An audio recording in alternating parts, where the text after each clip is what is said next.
welcome back to the JourneyCast, everyone. I'm so happy to have you listening with us. We've got a super special guest.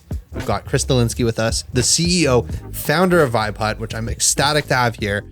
Gentlemen, we all have our candles. The council is meeting. Let's put our candles together and let's get started. Oh, that was and epic. For those who don't see, we've got 3 candles and we put them together to essentially, come together. Shout out to Everly. Shout out as to always. For supplying the wax. Beautiful. Chris. Smells wonderful in here. Yeah, it really does. Yeah. Chris, how's life, man? How are you? Tell me about you. Life has been it's been an eventful year. It's been very fun building this company, VIbehut.io. Generally, it's amazing to kind of see how much can change in the span of a few months. And VIbehut really is this kind of video networking platform. So it's been a year of meeting brand new people all the time. Getting to know the people from the journey, getting to know you guys, getting to know Ali. It's just been a remarkable year, and it's really just kind of getting started. So thrilled to be here, thrilled to talk to you guys, and looking forward to what's next. Absolutely beautiful to have you. Dive into what is VIbehut. What are you building? I know maybe if you look at it from a very different lens, it can be confusing, but what is the most important thing about it and why are you building it? Yeah, totally. So VIbehut is a way for people in this new remote first world that we all live in, where we've all been exponentially ushered into remote working with Zoom video calls all day. VIbehut is the social networking video platform, the world's first. It is designed to connect founders, influencers, and communities together in a virtual setting where they can basically turbo network and talk about what they're working on, what other people are working on, and start to build up relationships virtually where in person can happen at a later date and really at a better time. To me, it just sounds like a social network, right? Absolutely social network. At its core, it's a social network. But for listeners, what is different about VIbehut that you can't get on a Twitter or a Facebook? And maybe, because when it comes to social media, I mean, obviously I understand it. I understand how to market on social media. But I really only understand social medias that have been around and are kind of baked into my DNA right now. When someone like you comes forward to me and talks to me about a new social media platform, to me, I'm just I kind of almost don't understand. It's hard for me to understand anything that isn't the big 3. So can you kind of explain what sets you apart? What is your goal that is different than a Twitter, than a obviously a social network? They all have the same goals in the end, but what are you doing differently to achieve that goal, that ultimate goal? Totally. So really, what's different about VIbehut is VIbehut can be. I was kind of going over it previously, but the VIbehut is Zoom plus Clubhouse at its most simple kind of understanding. So it is a social networking, but obviously Clubhouse, Twitter Spaces, they are audio only. So the first obvious one is that you are going to be on video calls on VIbehut. And the next one is that instead of Clubhouse and Twitter Spaces being this kind of soapbox-like platform where you talk to a lot of people, VIbehut is designed to have small and engaging conversations. So another example might be when you go to a conference, say South by Southwest or Collision here in Toronto, you'll have these brand name speakers on stage. You'll have a Mark Cuban, Kevin O'Leary, and really those speakers really justify the high price tag of those events. If you tell kind of your boss or colleagues that, hey, I'm going to this great event, they're like, oh, who's talking? You're like, oh, Serena Williams is going to be there. Chris Hadfield's going to be there. And they're like, oh, great. Obviously you can spend $1,000, $2,000 to go to this conference. But ironically enough, the larger the audience at these kind of talks where Chris Hadfield is talking or Serena Williams is talking, the less engaging it becomes for the audience. So you basically have these guys on stage, and then you have row after row of people kind of just sitting there listening. And really that format is better suited for a podcast, for a YouTube video, for a TikTok video, because you can listen to it at lunch, you can pause it, you can speed it up 1.5 times, and you can kind of get through it in an information soaking type of way. Where those conferences actually become really useful is actually when people go to dinner, drinks, events where they're talking to people one-on-one or in small groups, where they're able to share their business cards. They're able to say, hey, what are you working on? Are you hiring? What's your marketing strategy? What challenges are you facing right now? and people are able to ask clarifying questions and really set up additional meetings. And VibeHut basically is that format. We are those small conversations, those engaging conversations at scale virtually. And obviously, I believe that there's no replacement for in person. Even coming here talking to you guys, this is the best, right? It's best to see you guys in person. But in this new virtual remote first world we basically can't efficiently go talk to everyone around the world. You might meet somebody in Austin, you might meet somebody in Brazil, you might meet somebody in Italy, you might meet somebody in Hong Kong. And when you meet these different people, if you try to get them in person, that might be a yearly event, or like not even yearly, it could be every other year. But with video and with online, you can actually meet people instantaneously on demand, and VibeHut facilitates that in a social manner. So we really care more about not the piping of video, because there are plenty of video platforms. You have Zoom, you have Microsoft Teams, Facebook has video, Instagram has video, Google Hangouts has video, Slack, Discord, they all have video. What they don't have is they don't help you determine who you should be talking to and who is available to talk, right? So you would send somebody a Zoom link and they would really actually get it from you, and you're organizing the whole thing outside of Zoom.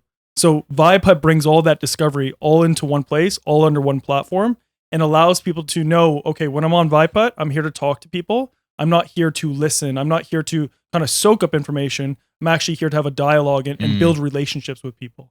That's wild.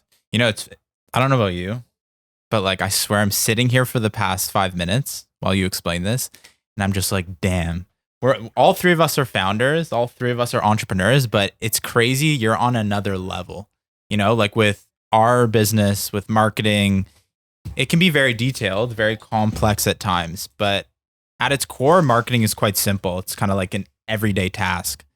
With a founder and an entrepreneur like you who are kind of setting out to build very complex, original, you know, unique platforms, it's just crazy to me that people like you are able to go from this idea in your head to an idea on paper to a developed app and all this stuff. Do you agree? Yeah. I mean, look, it's complicated. It's obviously in a different space than we are. You have to do, A, you have to understand marketing really well. A, you have to understand, B, you have to understand the tech really well. C, you got to do a ton of business development, getting people, building communities on it, getting the people that are going to stay on the platform and tell other people about the platform.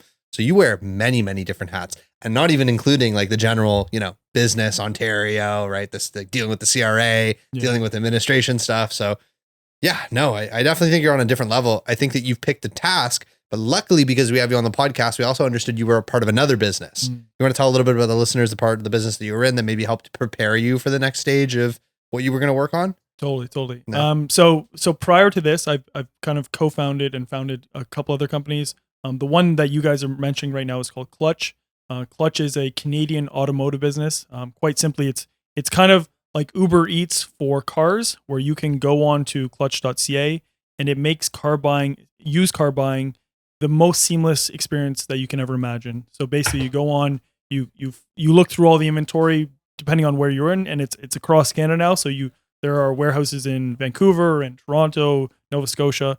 And basically you're able to, just like you would on Uber Eats, where you would browse through restaurants, here you can browse through inventory lots, and you can basically pick out a car and have it delivered directly to you, and you can purchase it all online, finance it online, figure out the warranties, the insurance products all online. And it's really as simple as that. It's kind of click, open up the browser, search by your payments, and you can buy a car. Yeah, man. Yeah, no, I know tons of people who know you. Like before I knew you, obviously I knew Clutch, which is really, really cool. I want to know, because a really cool thing about the Journey is that, and at least for me, the Journey community that we're running, something that, are you okay, by the way? Yeah, I'm Do fine. you want to plug the vape in? Yeah. Are you okay? I can't believe you'd out me on the podcast that. You just make me nervous. Like, Sir, can you plug this you're in? twitching over here. Can't believe And you it's in the corner of my eye. in front of Christopher. You would do this to me. Oh, no, I'm don't sorry. worry. I'm I'll get sorry. back I to my love you. I point. love you. I love you. I love you. I need to look out for I was like, oh my god. Oh, well, yeah, right. yeah. Okay. Back to what Continue I was saying. on. That's hilarious. Continue. I kind I of can't just believe wanted you to. did that. It's all good. My mom and dad might. Well, what watch were you this. waiting for? I was gonna text Allie and be like, Yeah, can I you knew bring you me a were trying to cube? Yeah. subliminal message someone, but yeah, no, they're just like staring at me like. Yeah. So as I was saying, something that at least that I think is quite unique about the Journey community is that we talk about stuff sometimes that's deeper than surface level stuff. We talk about stuff that's different than like, how to secure this deal or how to get funding or this and that. A lot of the times we talk about and maybe not as a whole in the Slack community, but like through one-on-one conversations, I hear a lot of members talking about their feelings, or if they're stressed about something, how they cope about stress, some things they're very happy about, or some things that they're not so happy about currently. So I would love to know, and it's a pretty big question. I just would love to walk through the journey that you took from the idea of Clutch to when you sold, when that ultimate win. Like, what were some moments that stood out to you, happy or bad? Like that you think back periodically being like, wow, that was a crazy moment. I know you talked about, and I don't want to give too much away. I'd love for you to talk about, but like sleeping on, shitty mattress, like, or moments like that. I'd love to hear. Yeah. I mean, like entrepreneurship truly, it's kind of to a testament to this podcast and the name of this, it truly is a journey. But I mean, a lot of it requires different levels of perspective. So it really depends on kind of what stage you're at. So if you want to take it from the perspective of, okay, the original kind of ideation, or you have it from the team building or kind of decision, and really kind of, you can think about business building as a series of critical steps, right? And one of the nicest things about when you're building a business is that you basically, a lot of times people are like, oh, well, you work for your own business, like you don't really have a boss, things like that. But there is a very natural boss, just like Jeff Bezos likes to talk about. But basically the idea is that your natural boss is a customer that has a need. And so it's very important always just to kind of go back and figure out kind of who your customers are, who are you servicing, what are you selling to them, how easy is it for those customers to get access to what you're selling and get access to basically the understanding that you have of what your product is. How easy is it for them to digest your message or what you're selling? So Clutch was a great example of that. So in the US, around the time when we were starting Clutch, there was a huge company in the US called Carvana. Carvana is extremely popular right now because it's gone through a huge up and kind of it's come down a bunch too. But really, what was nice about it is that when you build something, you actually don't want to build it and basically tell yourself that nobody else has ever done this before, right? Nobody ever has done kind of delivery of cars before. Nobody has done Uber Eats before. Like all of these businesses, we all stand on the shoulders of giants, right? So if you imagine kind of, let's take Clutch for example, right? In the US at that time, there's a huge company called Carvana. Carvana did something very similar. And when you are selling that story, it is very nice to be able to kind of reference these other companies and learn from their mistakes. Obviously see what's working and try to focus on what's working as much as possible. Because if you worry about the things that are not working or the things that went wrong, then you start to kind of get tunnel vision and focus on the things that went wrong, right? And it's very easy to kind of get sucked in the trap being like, oh, like if you're looking at what's going wrong and then you see it going wrong, it's very easy to have this kind of self-fulfilling prophecy of like, okay, it went wrong there, so it's going to go wrong here.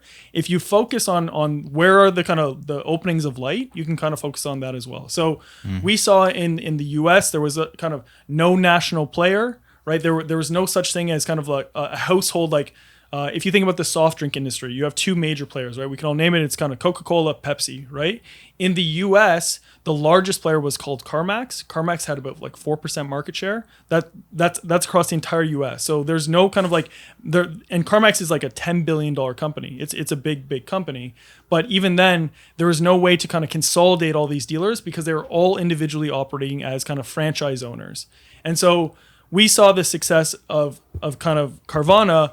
But again, if you thought about the trends in the internet, in for example, right? You had Amazon, who went through kind of a decade of kind of figuring out how to convince people that buying online was okay. Like, I don't know if you guys remember, but like really, like if you went back like 10, 20 years, people were terrified about putting their credit card information online. Like, it wasn't a thing. It would be like, which website can I put my credit card information? Is that safe? And then you really had like PayPal come out and kind of, it started to like weather people down into doing online commerce, right? Because websites were breaking all the time. There was all sorts of like little hacks going on. You'd go to a website and it wasn't the real website. You'd be putting in your credit card information, like someone else got access to your credit card. And then you found out like a week later, you spent $1,000 like buying some stuff. And you're like, wait, I didn't buy any of that. Like, people were just outright terrified. So if you imagine then leveling that up, so okay, Amazon and PayPal really paved the way, and like obviously like a ton of other companies, but those two guys notably, they really paved the way for online commerce. The next level of that is cars, right? But it's not like the 1, 2, 3 step, right? It's kind of like a 1, 2, 10 step.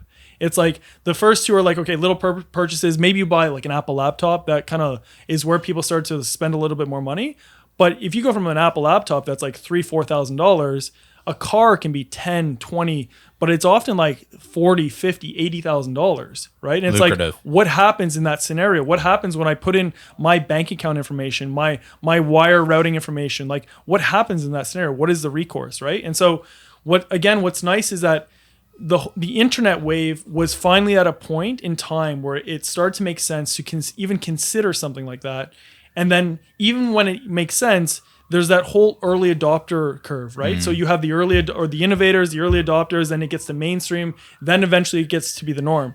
That takes time. Like, it takes a lot of time. And if you think about people, there's this thing called the Lindy effect. Basically, the Lindy effect basically talks about like the half-life of an idea or of an industry. And basically, if you imagine the automotive industry, it's now been like 50 years of people going into dealerships. So what that means is that like basically dealerships are going to still be around for a long time, right? So the half-life of dealerships is a really long time. But if you're bringing in a new model, it also takes a long time for that new model to kind of replace the old style, right? And so there's a lot about Clutch where the idea itself was a great idea, but then bringing it to fruition starts to get very interesting, right? So how do you start to how do you bring in kind of new people on this idea, right? How do you convince somebody when you have no product, when you have basically just an idea, to join you as a team to start building technology, to kind of level up? And that's kind of what we got into. Damn. You speak with such confidence, but very good speaker. Yeah, no, you speak with such confidence, but I know there had to be a point in time in your Clutch journey where you maybe didn't feel so confident, or you struggled a bit. Like, were there those moments, or did you know from the get-go, you're like, okay, we got an idea here, let's run with it. I know we'll sell this thing in X amount of years for a lot of money. Yeah. So I mean, I know that probably wasn't the case. I'm trying to dig that out of you. Yeah, like honestly, like with some of these things, like usually, like the downside of a lot of these things, like to be honest, it's the downside is very limited, right? The reason it's limited is to be honest, before Clutch, like I actually have a folder on one of my computers that I have about 230 different little programming projects that I've made. Wow. So things like APIs that I played around with, or little projects, or like code libraries. And all of that actually is kind of like a foundation that I can fall back on if something doesn't work out, right? So if any of these businesses don't work out, I would like probably naturally either go kind of try to push into the hedge fund route, or I'd push, because that's kind of what I went to school for. I went to Queen's for Commerce, or I would go and I would just go back and try to get a programming job. And like the funny thing about jobs is that a lot of times it's on a spectrum. So you can get you could get a job at McDonald's, or you could get an entry level job, or you can get a mid-level marketing job, or like you can get a senior job, or you can get there's all these different roles, right? And so the thing is that at some point in time, all of those roles have an easy standard of living, and you can live your life. You just might not become Jeff Bezos, right? And so, to be honest, the only risk of this is basically going back and not kind of pushing myself. Where actually, even when we started Clutch, I started with my younger brother and another guy, and basically we actually talked about when we left our jobs, because we had jobs before starting these companies. There's this video online with Jeff Bezos, and he talks about this idea of regret minimization. Really fancy term, but it's basically like YOLO and FOMO, right? Combined into one, right? It's like you only live once. And like the biggest mistake that you can make is that like when you're 80 years old and you look back on your life, if you regret things, that is actually the most expensive thing in your entire life. And so you might as well, especially when we're young now, it's like you might as well just shoot, right? Just go. It doesn't mean try 1,000 things like and just like it's actually at the start, it's good to just kind of try one thing and try to go deep on one thing, right? And then if that doesn't work out, try to go deep on another thing and another thing. And by the time you're like, I don't know, 30 or 40, you've now done like 6 to 12 shots where, to be honest, the feeling of risk kind of evaporates because it's just like, that's just what I do. Now it's just like, okay, now how do I optimize or how do I polish so I'm actually successful as opposed to not being successful? So examples on Clutch that you're mentioning, because that's kind of like what may be interesting. So at the start, we started to build in Toronto, right? We hired a tech team in Toronto. There's a lot of work and we had a lot of technology going, but then we eventually moved to Halifax and to start, because Halifax was very friendly to opening new businesses. They had great laws for kind of selling cars in Halifax. So we ended up renting a house in Halifax. We literally went to IKEA. We bought 3 single beds, had them on the floor. And we literally had a warehouse, that's a 10,000 square. Yeah, we had a 10,000 square foot warehouse. It was actually funny coming into the studio today because we had these lights, right? And these lights, and I can kind of show you guys after this podcast, but we had these like light rigs of how we took the photos of the original cars. Right. They were huge. They would be like the height of this, like basically the size of this kind of brick wall. We had 2 of them plus one that was a box where basically we had to take professional photos of these cars. Like that's really what separated Clutch at the start, right? It was the idea that we did high quality photos that you could basically walk into a virtual dealership and through photographs understand what the car was, right? And so we made all these decisions, but all of them in hindsight generally were just natural next steps, right? And it is one of those things where it's kind of like figure out what the customer needs to get the deal done and really focus on that. And you will have days or like even like it could be multiple days where you wake up and you go like, you know what, I'm not sure if this is like gonna work, but like it's less so on not being able to work. It's kind of more saying like, I don't really know what the exact next step is, or you are waiting on something to happen. And so you really need this mindset of like, okay, I'm waiting on this, but what else can I do in the meantime? Because you can't be just sitting idle, especially when it's like a team of like 2, 3, 4 people. You always have to be doing something, or at least planning, knowing what your next kind of step is. Yeah, 100%. And then I also want to ask then, fast forward to the moment. I obviously can talk about Clutch all day, but I don't want to. But the other moment I want to talk about, though, is the moment when you sold. A lot of entrepreneurs, a lot of founders don't know what that feels like, may never know what that feels like. I can't even comprehend, like, from an emotional level or from, like, a moment perspective, what that feels like. So I'd love for you to walk through that moment, you know, how it felt. Like, did you kind of just say, did you walk out and be like, okay, well, good job? or were you, like, freaking out, like, holy shit, we just did it? Yeah. How did it go? Yeah. Like I would say that like it is one of those things where it's like when you're building something, you are all in, right? And so when you're all in, it's like, it is one of those moments where it is bittersweet, obviously, but in that moment, it seemed like the natural next step to make. And it was kind of like, what was very nice about it is that there's actually this very nice book. It's called The E-Myth. And the E-Myth talks about kind of when you're building a business, it's good to kind of get in and to really kind of like try to find ways to kind of like create the business as a machine. And so one of the ways that I think you see a lot of founders, you'll see a lot of solopreneurs, you see a lot of kind of indie hackers, things like that, where they build up a business, but it's almost when they're first starting out, they're very interested in being like the number one person in the business all the time, making themselves right in the middle of everything, right? And the problem with that is that it's actually impossible to sell a business, or it's very, very, very hard to sell a business if you are the key bolt to keep everything together. And so this whole book, this E-Myth, I highly recommend everyone reads it. But it basically talks about if you look at your business as a machine, if you can kind of go and create the machine, but then when you walk away, the machine can still work. One of the proudest things about kind of Clutch really is that the idea that even though when we left, we sold and kind of we were able to move on to the next thing. The biggest thing is that was even possible, right? Because a lot of times these people try to sell it and it's just too hard, and they can't make a compelling offer to anyone, and no investor would come in and say like, hey, I will take it over, because because they're so important to it. And so one of the proudest moments of the kind of whole journey was the strength and the resiliency of the team, right? The number of amazing people that we were able to kind of bring together to make something that is still existing to today, right? It still goes, right? And even though new management came in that were basically like top management from across Canada, even with that, some of the main actors are still there at the company. They're still kind of chugging along. They're still growing it. And that's just an unbelievable thing to see. Yeah, like its legacy will outlast you, I guess, in a way, which is cool. Yeah. I hear what you're saying. Yeah. Totally. Yeah. Someone else actually, a client of ours was we were chatting to him about how to set yourself up to sell. And he said basically same thing you said. If the company's too dependent on you running it, you'll never sell. Yeah. Which is cool. Like and sometimes you won't even get to the point of it. Like you just you're just there and you're kind of just like, you have this idea of selling, or it doesn't even come up because like when you're even when you're talking to people, the idea of selling never even kind of rises to the surface because it's just not a possibility. Yeah, totally. And no, Zach, jump in if you have something. I'm just curious. We're talking about evolution of companies, and obviously Twitter just went through a huge manager change. I'd love to hear what your thoughts on Twitter, what it was before, what do you think it's going to become, whether it was a good move, whether it was a bad move. I'd just love to hear what your thoughts were on it.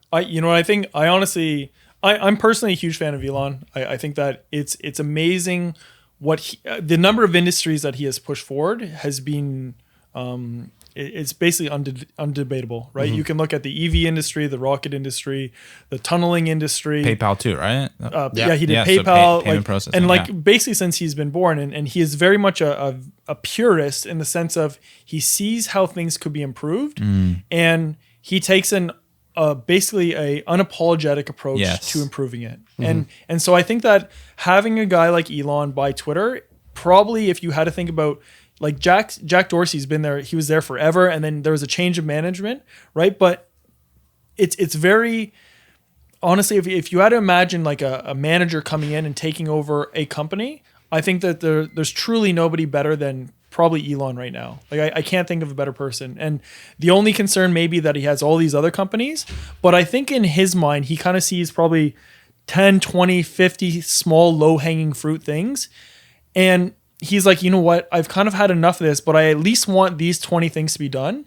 And then after that, he might hand it off to somebody else. But there's kind of this transition period where he comes in, and some people have talked about the layoffs and stuff like that. And I want to talk about that briefly. I think that if you buy a company, that is kind of your new baby, right? You are responsible for its success, especially with investors. You have a fiduciary duty to basically make their money grow. Like that's what investors want.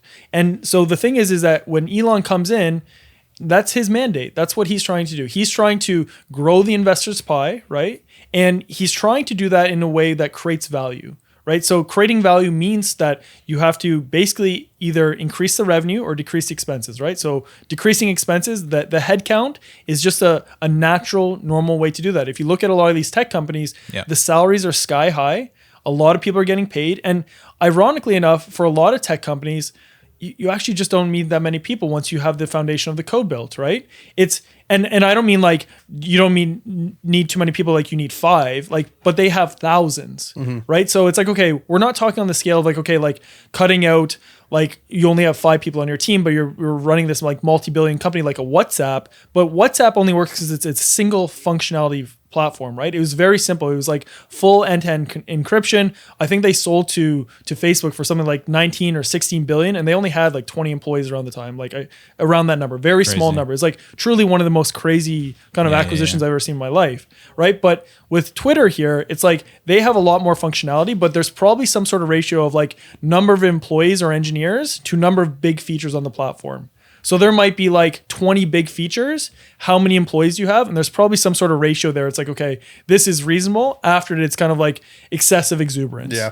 And so I think he really came in with it. He cut it on the expense side. Okay. It sucks, right? It sucks for his employees. I feel for them, right? It's not a fun thing. It also sucks to like kind of be hired in this hype of things, but then like, I don't know what you like. Well, I was going to say, like layoffs, like they're typical, right? They suck 100%. Have to let that be known. No one wants to be laid off, and no one, I'm sure, wants to lay people off.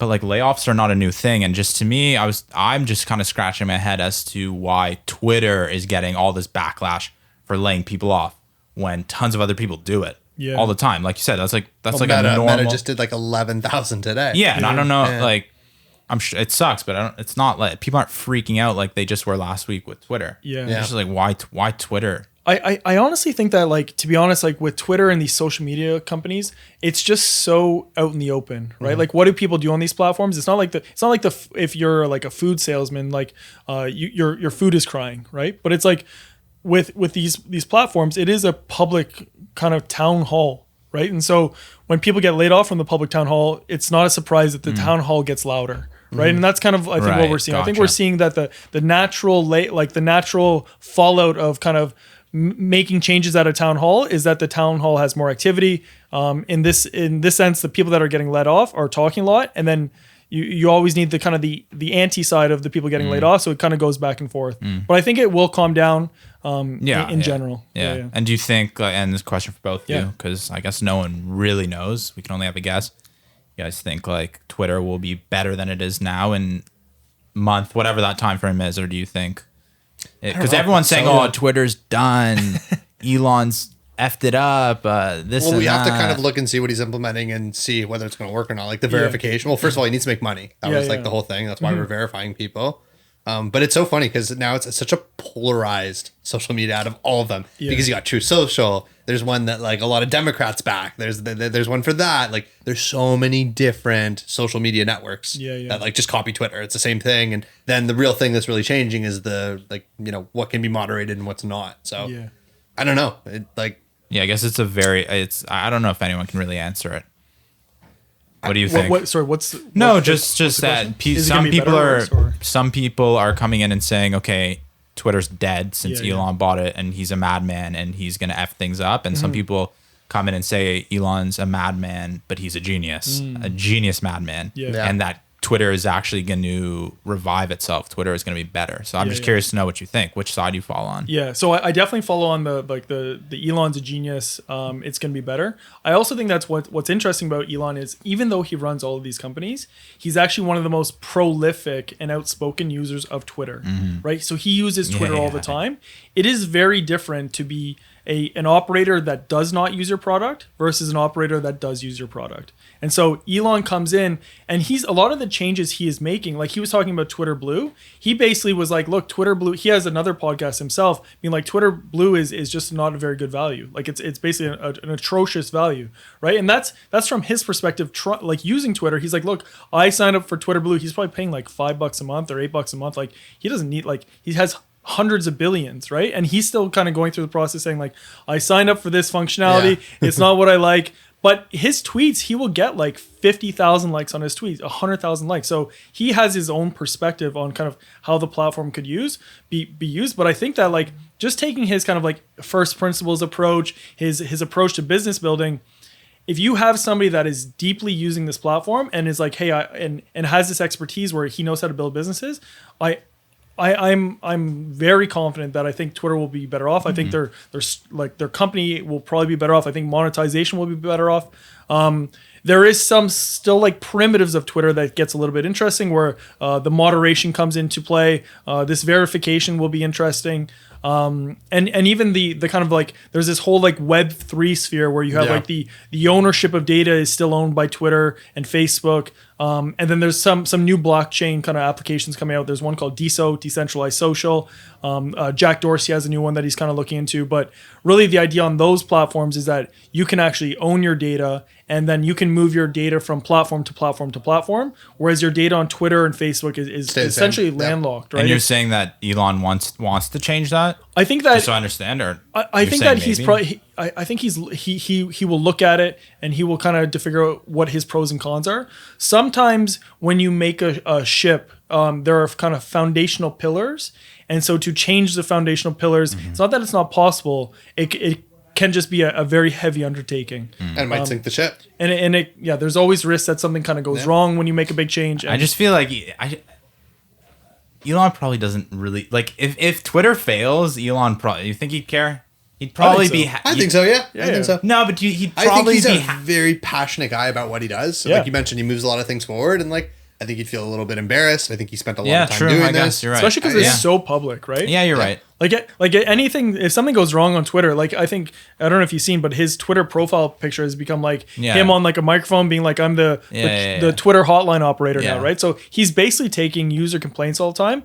I think that a lot of startup founders probably should be like taking a note out of that book, or if they're not, and they should be talking to customers all the time. Yeah. Right. It's one of those things where it's like, talk to customers and show them what you're working on. And I think that even right now, Elon is moving fast with big decisions, but the nice thing is that he's actually engaging with people. He's not doing it and just saying like, okay, my way or the highway.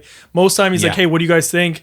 I think even Twitter Blue, it started at $20 and it was $12 and now it's like $8, right? He's like, hey, everyone pays $8. We're going to cool actually to see. Yeah, totally. And it's nice to see like at some point he's like, okay, like look, at some point I have to make a decision, right? I will take public kind of discussion. I'll take your opinions, but at some point I do have to make a decision. I'll make a decision. Let's see how it plays out in 6 months. We'll revisit in 6 months. I want to show you something wonderful that Chris has brought something to the podcast with. You want to go grab it? You can get up. You knew about this? Did you know about this? No. I knew about total it. surprise to me. I asked him to bring it. I saw him on his Instagram. What could it be? What could it be? I think you guys in this room will really like. There's a notebook. Okay. There's a notebook. What is in this notebook? You have a notebook. We have a notebook. We have a notebook in front of us. What is in this notebook and why is it in the notebook? Okay, hold on. How do you know about this? Because I talk to Chris every day on cool, Slack. Cool. I posted this on TikTok. Oh, okay, cool. So, two things. So one is about this notebook, right? So this notebook has something in it that Zach I know is referencing. Another thing is that I generally think it's very good to keep a daily diary. And I think that diary is kind of this funky word that like not everyone likes, but I really mean just kind of like taking notes on like what you're working on. And I actually have a little strategy that I think works well for handling the daily things that come at you, whether you're a founder or just like, or if you're building something or you're a coder, designer, whatever you're doing. I actually have a little strategy, and the strategy is basically opening up a text edit document, right? And basically every single day I have like kind of, I'll write the current day. So it'll be like, I don't know, what's today, November 10th, November 12th, whatever it is. All right, November 12th. And then I put 3 stars, put November 12th, and I write top down in that file, just all the things that are on my mind. And then I basically have 3 things. I have to do, done, and waiting on at the bottom of that list, right? And that type of style, basically every single day I just key down from the top. So I hit enter so the page is fully blank. And then I put the November 13th, key down next day. And that has helped me enormously in terms of just kind of like remaining a little bit sane while sometimes things don't always go exactly as planned. Things not going as planned does not mean it's a bad thing. It just means that it's not what you expected. And that oftentimes is just a natural learning experience. It's kind of like that saying of like, life happens for you, not to you, right? It's like, okay, it's something happened. It's like, okay, what am I supposed to be learning from this so I can kind of improve, right? So that's kind of like one of the reasons why I usually pick up notebooks when I see them. I actually got this at Collision, but this was from the AWS startups booth, which is kind of funny because I'm a big fan of Jeff Bezos as well. But in this book that Zach is talking about, you will see that I have some designs, things like that, of how things work, some notes. Designs like coding? You want to like, show what it to do the you mean camera designs? too. You want to show it to the camera. Like it's very janky, but you'll see here it's just like layouts, mock-ups of like how things might look. Is this proprietary? Not proprietary, right? No, but a lot of this it's basically when I build things, I get very fixated on like, so this is all related to VIbehut.io, but you'll see kind of a few pages later, I start to build out a list of the VIbehut signups, so the user signups, and every time somebody signs up, I just put the name in the book, right? And so you now have kind of pages of VIbehut signups, right? And just keeping in mind that like those signups are basically the user base, but it's also the potential customer base. They are also your kind of advocates. They are your product champions, and those people are really the people that kind of make the difference. And so if you think about a platform or startup or anything like that, there is one thing to be the leader or the founder, right? Like there's always like, there's a big focus on like an Elon or Jeff Bezos, but oftentimes the real leaders are the people that kind of advocate or kind of help out that original person that, to be honest, without other people using your platform, that person is just a crazy person. But the second you have a following and more people use your platform, you actually create momentum, and that momentum begets more momentum and more momentum, just like a snowball rolls down a hill or down a hill. And the funny thing is that as it starts rolling, it actually gets harder to stop, right? So true. if after like I don't know, 10 meters, that snowball is like this, like a bowling ball, and then 100 meters, it's like, I don't know, like a bigger wrecking ball, ball, yeah. it gets very hard to stop that. So those first people that help you create that momentum really make it harder and harder for the thing to stop, right? And so these people in this book are a testament really to the importance of those people as you're building anything. Just like in the journey, right? The first few people that join the journey, it's like, okay, it's great. Yeah. Now it's what, 100 people, 200 people? I don't know. It keeps growing, right? It goes faster and faster.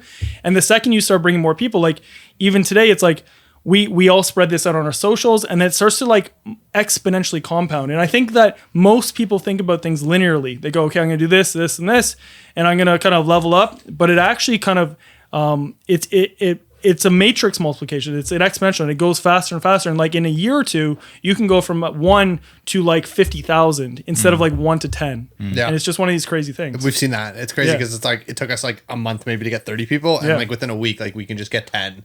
Yeah. Yeah, yeah, Sign-ups, no, 10 for signups, sure. 10 people that are interested in joining. I'd actually love to hear from your perspective of the journey, because Yeah. maybe you've thought about it. Yeah, we haven't. Yeah. We haven't really asked. Yeah. I feel like we're scared to ask people because we. Yeah. No. My Positives serious answer and is like, negatives. the serious answer is like, I just do it because I kind of feel bad. I feel bad for you guys. No, but yeah, we've never really asked people Yeah. that, and we were meaning to ask people. I actually want to post some stuff in the Yeah. Slack group, but yeah, give us Yeah. your thoughts. What do you think? Yeah, Good I mean- and bad. Yo, Yeah, yeah, listen. yeah. Sure. If you don't Yeah. like it, Yeah. let us know.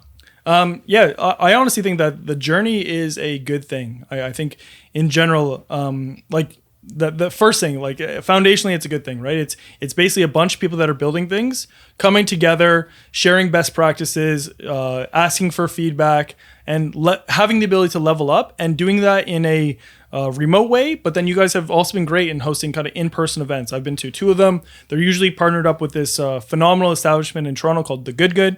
And really, it's kind of like one of these times where you kind of talk to some people online and then eventually kind of meet them in real person. It's something that really, like 50 years ago, did not exist. We didn't have the internet. It was not easy to build online communities, right? It's even with VIbehut, it's and I can talk about this more after, but it is really one of these times where it's in the history of the universe. We've always had communities and tribes and things like this, but we can now do it super niche and super targeted based on interests, where you bring together a bunch of people. And so the journey has a common thread of founders and entrepreneurs and builders all coming together.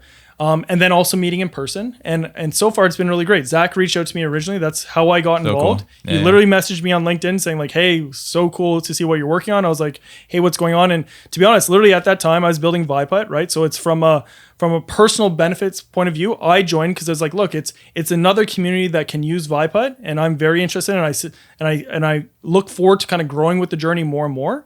But at the same time, it's something where it's like, I'm happy to talk to other entrepreneurs that are at different points in the journey, right? I'm now 33. Like I'm getting older and older. It's crazy. But there are now new entrepreneurs that are like 25, 24. And they're like, hey, this is my first startup. Like I've never incorporated before. I've never hired somebody before. I've never fired somebody before. I've never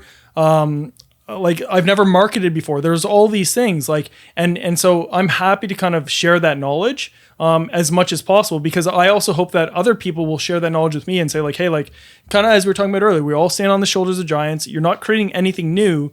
But one thing is that you're basically taking the primitives that exist to you. So you're taking like a tech platform or a community or an email sign up or the ability to post on a platform, and you configure it in a way with certain people at a certain people time, and that makes something totally new, right? And so the journey is just another take on bringing founders together, and so far it's been very successful, right? And it's great to see. You know what I love about VIbehut, Thanks and for I that. guess Yeah. the journey too. And I know we can talk about negatives of the journey as well too, but I love, like, I remember I was in school, I was in college, and this professor like is sitting in front of us, and she's like, the reason why you guys should be here and be so excited to be here is you never will be in the room with the same people that have the same interests as you. Right. And it like blew my mind. I was a marketing major, so I was really into the marketing and stuff. And like all these people would probably go off, and maybe some of them don't even work into marketing and stuff like that.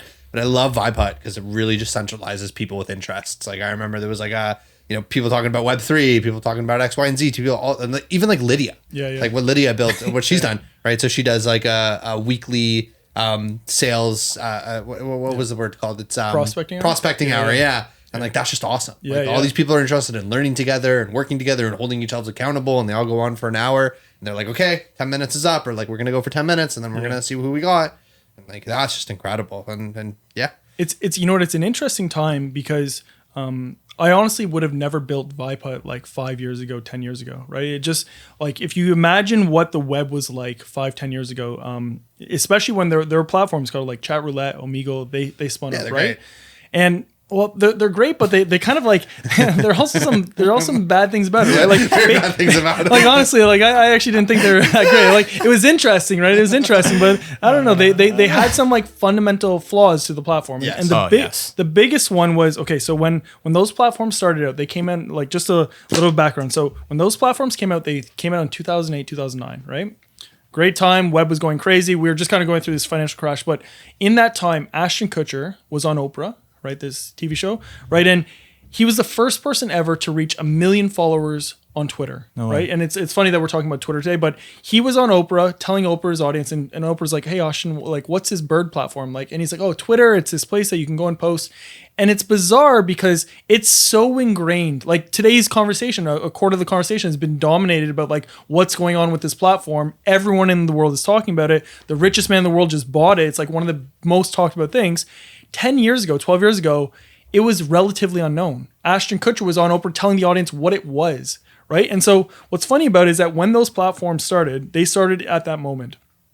The problem with starting at that moment was that there was number one, there was terrible hardware and software. So the iPhone 3 had just come out. It was like 360p video with dropped calls, pixelated video, right? And so you basically could just make out what a video call was. So there's no like FaceTiming each other all day. It just didn't exist, right? The other one is that there was no such thing as an online reputation. So the reason why Ashton Kutcher having 1 million followers is so important is one, that he kind of reached this $1 million mark. That's great, right? But more importantly, there are now lots of accounts that have had a history of 5-10 years on Twitter where you build up an online reputation.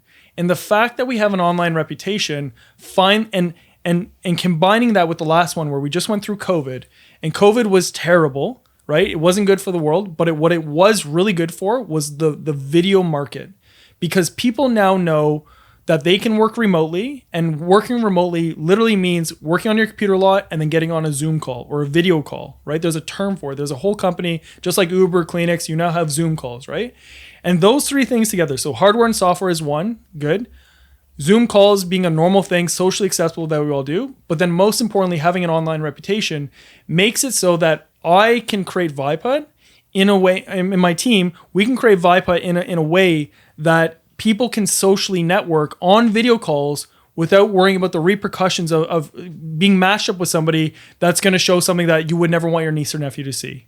Right. And so that is the main reason why VIbehut makes sense now. It's not because video was always a good idea. Video was not a good idea 5 years ago. This is a terrible idea 5 years ago. Right. It's not, it just, you need to time these things. So just like Clutch entering into the Canadian market, the e-commerce market was finally at a point where people would even consider having an online car where they would purchase it. VIbehut, the exact same thing. It's taking the primitives and waiting for the correct time and then jumping in and kind of trying to really take a strong foothold in that market. Look, I'm watching you build. You're an open builder. You're always building it. Yeah. What is the future of VIbehut? What are you building now? Like, what's going on? Yeah. I've known you for almost probably 5 months, maybe 6 months. Like, what's changed? What's being built now? Totally. So VIbehut is really at like an incredible place, to be honest. It's finally at so every month right now we're seeing kind of 40% growth, kind of month over month on call numbers, user growth, event growth. Like even it's November, we've almost already doubled last month's event creations on the platform. 10 days in, right? Wow. And I almost like, even though I'm looking at that, it's very easy just to like, it's good to just remember how big the internet is, right? So like me doing a couple thousand calls on VIbehut, it's great. And it's great to talk about the month over month volume. But I think that very soon there's kind of a day that's coming where we will have 10,000 users on the platform in a day, right? And I'm very excited. And that's kind of like that's the mark. But what's most exciting about VIbehut is that VIbehut is going to become a place where people can basically earn by not being an expert, right? Because there are a lot of experts online now, but people are going to be able to earn by being a connector, right? So people sign up for your course, or they sign up for the journey. They come in to talk to you guys. They come in to talk to a couple extra founders. But in the wake of all of you guys, and you guys bring all these people together, you build up this community of people that can talk to each other, right? And what happens a lot of times is when you build on Slack and Discord, and I know these are on, the Journey does it on Slack right now, but one nice thing, and I really am excited to work with you guys more on it, is about building the community in open. So it's all still labeled as the Journey. You guys still have all the emails to send out newsletters, and you can run all these events. But you're able, on VIbehut, you're able to build your community in the open so that other communities can see your community's activity. Right now on Slack and Discord, it's all hidden. All the activity in Discord and all the activity in Slack, you actually don't know. There's all these communities that are like basically your neighbor communities. Like if you walk down your neighborhood, you can see what your neighbors are doing. Here on Slack, you literally don't know what your neighbors are doing. They're all building these communities and you have no idea. And so VIbehut is designed specifically from a primitive point of view to allow you to build your community in the open. And as people use your community, right, it oxygenates the people that are in there, but it also shows other people, it's like, oh shit, there's a lot of stuff going on in the Journey. Maybe I want to go through that kind of sign up form and kind of consider joining as well, because I see that Zach's in there, or Evan's in there, or Ali's in there, right? And like you have these different people and it's like, okay, well, you can still do your Slack community where you have all the text-based conversation, sharing of the secret kind of assets that you guys share around, like, and like the best templates for marketing and like all this valuable information that's part of the Journey. But then you should also do kind of these open video calls where you guys can, one, make money, right? Because you, to make a community, you need to kind of keep it going, right? Like these events are not free, but then also building it open makes it so you guys can really kind of, just by people talking, you're basically marketing your community for free, because all the activity in your room, even though it may be password accessible or NFT token gated on VIbehut, you can actually then still, on the homepage, there's a whole discovery section. You'll see like, okay, these 10 people are talking in this Journey room right now. Oh, what's the Journey? Oh, here's the link to the Journey. Here's the sign up form. Okay, let's join that too. And so I'm super stoked about kind of working with you guys to even accelerate the Journey. And that might mean that there are like tiers of the Journey, right? Like you might have the OG members, and then you might have the people that come by once in a while. But even on VIbehut, what's really cool about it is that you're able to see statistics of who interacts, right? Like you might have a community of 100, but like, okay, you might be able to list the top 5 people that are really popular because they come to mind right away. But who's the 10th person that's the most popular? Who's the 15th person? Gets very hard, right? It would be very hard to pull out that information. VIbehut, again, we already have analytics on the video call pages where you can see, hey, this person is 10. In the last 7 days, they spent an hour here. Last month, they spent 3 hours. All time, they spent 30 hours. This was the last time they were seen. And then here's a link to all their socials, all their Twitters. So like, okay, this person hasn't been active for a while, or they've been active. Maybe do they have an e-commerce store? Okay, perfect. Let's go to their e-commerce store and buy something and say, hey, thanks for being part of the Journey. Love your product, by the way, too. Here, let me buy your product. Right? And like all of these natural things that really Slack and Discord, they are built as internal communication tools. They're not built necessarily as community building tools. It just so happened that because of COVID, they started to kind of move their ship a little bit because all these people had this huge need. But VIbehut is targeting that need directly and saying, okay, well, there's actually a better way to do this. Let's take the primitives of the web, let's put them together, kind of like a Tetris piece, where if you put all the Tetris pieces in the correct position, the line clears and you get to play the game, you get to level up your score. And so VIbehut is doing that with video primitive first. Great. It's like, it's hard. No, I can't. I understand what you're getting. No, and it's crazy to wrap my head around this. Well, but I have so much respect for people like you, because you kind of are a genius. You sound like you're a genius. I think it's just like, that you see something in a very specific light and you're working towards it. Yeah. What's standing out to me is like the Twitter story for me, for example, right? Like, you have Ashton Kutcher on Oprah telling, I have 1 million followers and explaining Twitter, and it's like, what's Twitter? What's important about it? But like now I can tell you what's important about Twitter right away. Yeah. Just like as VIbehut grows, it's going to be the same type of thing. I can tell you it's about building communities, that it's about connecting people online, that it's about like, all these different things that are so important, and it will get simpler for people as they get it and as they do more. Yeah, but it's easy for you to say that. It takes a very smart person like Chris to see those things, to see them before they happen, right? Like to see them in your head and to actually say, okay, in 4 years, this is what it's going to look like. But you want to? No, you. All right, well, yeah, man. Honestly, thank you so much for coming. This was an episode that, at least for me, I looked forward to, I think, since we started this podcast. For the people listening, thank you for sticking around. If you've stuck around, I hope you stuck around till the end.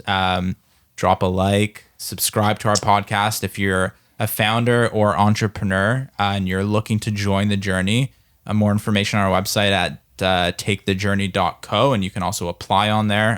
It's free, so it is a stupid decision not to join, if I could say so. Yeah. I also think we'll do something a little bit more innovative with this episode. Hell yeah. We can put his website if they want to check out VibeHut. Yeah, go for it. You plug yourself. Yeah, plug yourself. Yeah, you Plug know yourself. what? I would actually. So Zach has already created Journey Room too. I would love it's VIbehut.io, and then we can go to the Journey Room. And to be honest, for everyone listening here, right? Again, one thing that's very nice about VibeHut is that it is designed to kind of bring people together. So if you're listening to this podcast, we can run events for the Journey Room, right? And we would love to just talk to you guys. The people that are listening, if you're listening to this right now, I would love to kind of connect with you. VibeHut is made for it, right? We've done over 2,000 calls. We have over 1,000 users. It's literally made to kind of not only kind of for you to listen to this and kind of see us talking, but let's engage with you guys, not from a soapbox where it's like we're standing here and you have tens of thousands of listeners, but we'll talk to you guys. I'd love to talk to you guys. Yeah, thank you again.